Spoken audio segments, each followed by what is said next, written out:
Right after 9/11, about 10 days after 9/11, I went through the Pentagon and I saw Secretary Rumsfeld and Deputy Secretary Wolfowitz. I went downstairs just to say hello to some of the people on the Joint Staff who used to work for me, and one of the generals called me in. He said, "Sir, you got to come in. You got to come in and talk to me a second." I said, "Well, you're too busy." He said, "No." He says, "We've made the decision. We're going to war with Iraq." This was on or about the 20th of September. I said, "We're going to war with Iraq. Why?"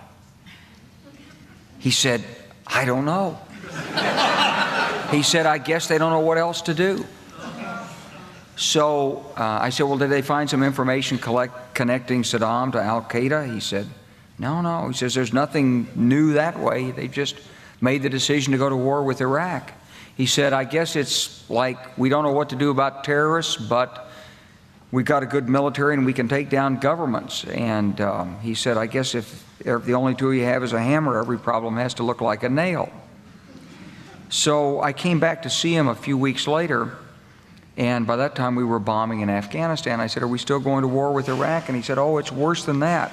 He said, he reached over on his desk, he picked up a piece of paper, and he said, I just got this down from upstairs," meaning the Secretary of Defense's office today, and he said, "This is a memo that describes how we're going to take out 7 countries in 5 years, starting with Iraq and then Syria, Lebanon, Libya, Somalia, Sudan, and finishing off Iran."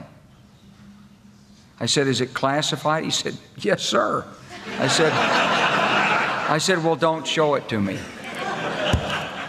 And I saw him a year or so ago, and I said, "You remember that?" He said, "Sir, I didn't show you that memo. I didn't show it to you." 抖音